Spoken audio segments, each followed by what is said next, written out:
ইমরান খানের অভিযোগ পাকিস্তানের ক্রিকেটকে ধ্বংস করে দিচ্ছে সে দেশের ক্রিকেট বোর্ড।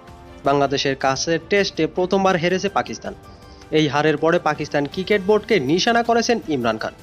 তার মতে হারের দায় নিতে হবে মহসিন নকভির নেতৃত্বাধীন বোর্ডকে। পাকিস্তানের প্রাক্তন অধিনায়ক সামাজিক যোগাযোগ মাধ্যমে লেখেন, ক্রিকেট একমাত্র খেলা যা এই দেশের সকলে টেলিভিশনে দেখেন, কিন্তু সেই খেলাটাও এই দেশের অশিক্ষিত ও অকর্মণ্য ক্রিকেট বোর্ড নষ্ট করে দিচ্ছে। ক্রিকেটকে ধ্বংস করে দিচ্ছে ওরা, নিজের স্বার্থ মেটানোর চেষ্টা করছে বোর্ড। চলতি বছর টি-20 বিশ্বকাপে পাকিস্তানের খারাপ ফলের কথাও তুলে ধরেছেন ইমরান। পাকিস্তানের প্রাক্তন প্রধানমন্ত্রী লেখেন, প্রথমবার টি-20 বিশ্বকাপে আমরা নক আউটে উঠতে পারিনি। এবার প্রথম টেস্টে বাংলাদেশের কাছে হেরেছি। 2.5 বছর আগে এই পাকিস্তানেই তো ভারতকে 10 উইকেটে হারিয়েছিল। তাহলে 2.5 বছরে কি এমন হলো যে আমরা বাংলাদেশের কাছে 10 উইকেটে হারলাম?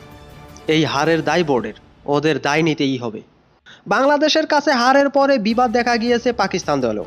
টেস্ট চলাকালীন সাজঘরে কোচ জেসন গিলেস্পির সঙ্গে কথা কাটাকাটি করেন অধিনায়ক শান মাসুদ। খেলা শেষে মাসুদের হাত নিজের কাঁধ থেকে সরিয়ে দেন শাহিন শাহ আফ্রিদি। সব মিলিয়ে দলের পরিস্থিতি ভালো নয়। তার মাঝেই এবার বোর্ডকে নিশানা করলেন ইমরান খান।